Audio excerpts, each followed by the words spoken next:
ያፌት በድጋሚ ትልቅ ስህተት ሰርቷል። እሱም ኤፍራታን ስለያዘ ነው። ኤፍራታን ያዘ ማለት እሷ ለናታን ስትል የማትሆነው ነገር ምንም ነገር የለም። ያፌት የሰራው ወንጀል ናታንን አፍኖ ይዞ ሄዶ በሰው ገለሃል ብሎ ቪዲዮ ቀርጾበት የበዛ ነገር በማስፈራራት ኤፍራታን እንድትያዝ አድርጓታል። ኤፍራታም ናታንን እንዳይገደልባት ወይም ደግሞ እንዳይታሰርባት ወይም የሆነ ችግር እንዳይገባባት ስትል ለሱ የማትሆነው ነገር ስለሌለ አሁንም በድጋሚ ያፌት እጅ ገብታለች። ነገሩ እንድን ነው። የቤዛ ጓደኛ ፖሊስ መሆኗን የሚያውቅ ማንም የለም የጠረጠረ። ነገር ግን ያፌት ሳይጠረጥር አይቀርም። ወይም ደግሞ ለብሳ የደንብ ልብሷን ለብሳ ሳያያት አይቀርም እና ያፌት በእርግጠኝነት በዝች በጀግና ሰላይ እንደሚያዝና የሰራውን ወንጀል እንደሚያስቀጣው ጥርጥር የለውም። ኤፍራታም እጁ ላይ ብትገባም ነገር ግን እሳ አሁን ምንም ነገር ሳትል ይችኛይቱ ሳታቅማማ እስር ቤት እንደምትወረውረው ነው።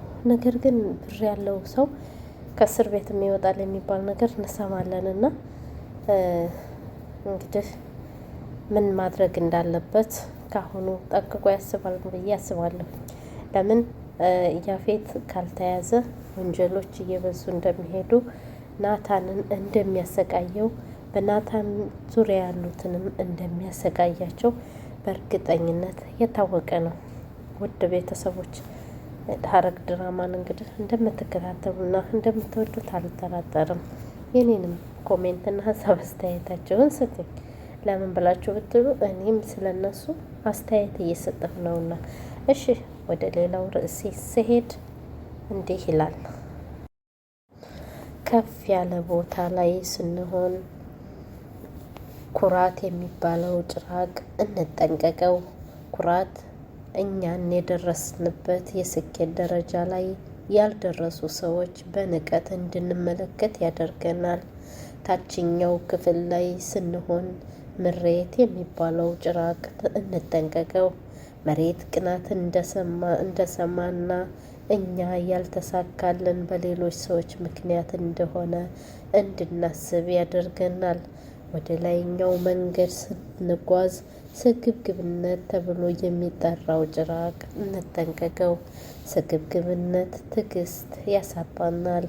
እናም እንድንሰርቅ ወይም አቋራጮችን እንድንፈልግ ያደርገናልና ወደ ታች በምንወርድበት ጊዜ ተስፋ መቁረጥ ተብሎ የሚጠራውን ጭራቅ እንጠንቀቀው። ተስፋ መቁረጥ ሁሉም ነገር ተጠናቋል ብለን እንድናስብ ሊያደርገን ይችላል።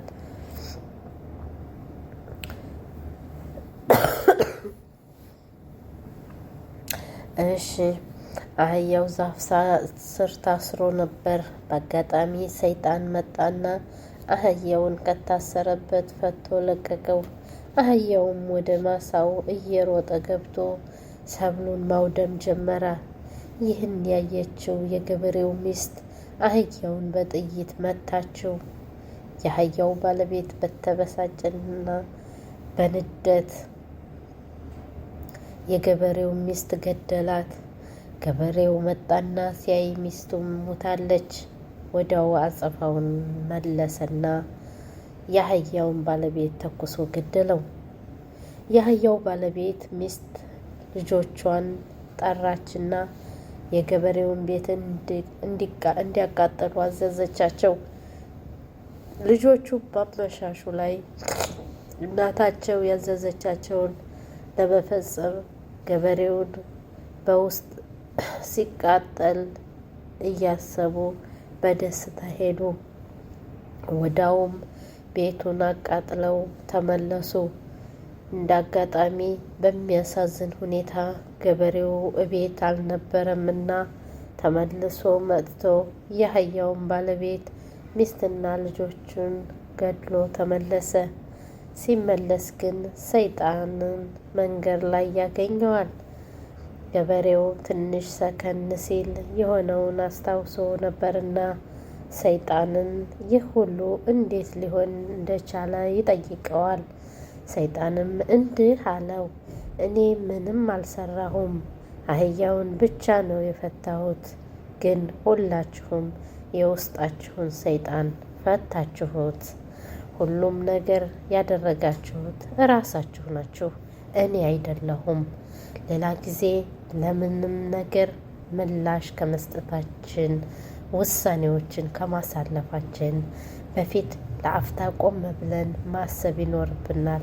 ብዙ ጊዜ ሰይጣን የሚያደርገው ውስጣችን ያለውን አህያ መልቀቅ ነው። በዓለም ላይ ትልቁ ባለስልጣን ራስን የሚቆጣጠር ነው። ውድ ቤተሰቦቼ ይህንን ታሪክ እንግዲህ እንደሰማችሁት ሰይጣን ብዙ ነገሮችን ይወሰውሰናል። ማገኘት እንፈልጋለን፣ ብዙ ነገር ማድረግ እንፈልጋለን። ነገር ግን አቋራጮችን እንፈልጋለን። የአቋራጭ ምን ይመስላችኋል? አንደኛ በሃይማኖታችን ጥብቅ ሃይማኖት ከሌለን፣ በድናችን ጠንካራ ካልሆን ሰውን መጥፎ ነገር ለማድረግ አንመለስም። አስባችሁታል? በሀገራችን ላይ በውጭም ዓለም እያየ ነው ያለ ነው። ማገት፣ መግደል፣ ማሰቃየት፣ ብር መጠቅ፣ መዝረፍ፣ መስረቅ፣ ይሄ ሁሉ ነገር ምንድን ነው የመጣው? ለሰይጣን ቦታ ስለምንሰጠው፣ ልባችን በሚያመራብን መንገዱ ስለምንጓዝ፣ ለምን የሚለውን ጥያቄ ቆም ብለን ስለማናስብ። ለምን ብለን ብናስብ ኑሮ ብዙ ነገሮችን ስህተቶችን አንሰራም ነበረ። እንዴት ብላችሁ ብትሉኝ አሁን ላይ በጣም ብዙ ስህተቶችን እየሰራ ነው ያለ ነው። በብዙ ነገሮች አንድ ሰው መጥቶ አንቺ እኮ እንደዚህ ያሉሽ ነው እንደዚህ ብላሻለች ብሎ ቢለኝ ያችን ጓደኛዬን አብራኝ የነበረችውን ከጎኔ የነበረችዋን ጓደኛዬን ነገር ግን በምን ቀይ ሳባለሁኝ አይ እሷ እኮ እንደዚህ አድርጋሻለች ከተባልኩኝ ቶሎ ብዬ ማለት ነው ቶሎ ብዬ ያንን ነገር አጸፋውን ለመመለስ ነው። ምንም ነገር በሌለችበት እንግዲህ እንዳስባችሁት የአህያው ባለቤት ሰይጣን ነው ፈቶ የለቀቀው። እርዝቁን እንዲፈልግና እንዲበላ ለቀቀው። አህያውን ሲበላ ያየው ደግሞ አህያውን ትገለዋለች። አህያውን የገደለችዋ ደግሞ ባለቤቱ ሲመጣ የአህያው ባለቤት እሷን ይገላታል። እሺ እሷን ከገደላት በኋላ ደግሞ እሷን ሚስት መገደሏን ያየ ደግሞ ባለቤት ደግሞ ይመጣና ያንን ሰውዬ ይገለዋል። ያ ሰውዬ ደግሞ ይመጣና ሚስትና ልጆቹ ያንን ቤት ማቃጠል እንዳለባቸውና ሰውየው ውስጥ እንዳለ ብለው ነው የሚያስቡት። ነገር ግን ሰውየው ቤት ውስጥ አይደለም ያለው፣ በውጭ ነበረ። እህሉንና ንብረቱን ካቃጠሉ በኋላ እየጨፈሩ ወደ ቤታቸው ይመለሳሉ። አስባችሁታል? ወደ ቤታቸውም ሲመለሱ ምንድን ነው የገጠማቸው? ያ ሰው ከውጭ ሲገባ ቤቱ እየተቃጠለ ነው። ቤቱ እየተቃጠለ ነው ያገኘው። ቤቱን ያቃጠሉበት ሰዎች እነዛ መሆናቸውን ሲያስብ በቃ እኔም እገላቸዋለሁ ይሄንና የሰውን ነፍስ አጠፋ። ልጆቿን፣ እሷን፣ ሁሉንም በአጠቃላይ ገድሏቸው ሲመለስ ሰይጣን ያው እንግዲህ ሰይጣን ሰው መቼም አይደለም፣ በሰው ልብ ውስጥ ያለ ወስዋስ ማለት ነው። ግን ሲያገኘው ያው የመለሰለትን መልስ ከዚህ ቀደም ብዬ ጠቅሼዋለሁኝ። እና ውድ ቤተሰቦቼ ለምንሰራው ስራ ትዕግስት ቢኖረን፣ ሰብር ቢኖረን፣ ትኩረት ብናደርግ መጥፎ ነገሮችን ከምንሰራ በፊት የሚለውን ነው። እና ድራማውም ደግሞ ይህንን ነገር ያመለክታል። ያፌት ብዙ ነገሮችን በፊት ቢሰቃይም እንግዲህ ያፌትም ደግሞ ያንን ሁሉ ነገር እያደረገ ያለው ከዚህ በፊት የደረሰበት ነገር በእነዚህ ሰዎች ላይ ነው ብሎ ስለሚያስብ ነው። እነዚህ ሰዎች ንጹሕ ሊሆኑ ይችላሉ፣ እሱ ባሰበበት መንገድ ላይሆን ይችላል። እና የሰውን ልጅ መጀመሪያ ከመጀመሪያው እስከ መጨረሻው ማጥናት ያስፈልገዋል የሚባለው ለዚህ ነው።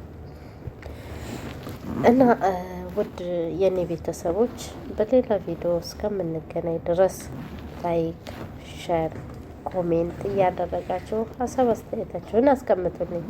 እወዳችኋለሁ። ሀገራችንን መላክ ሰላም ያደርግልን። ሰላም ሆኖልኝ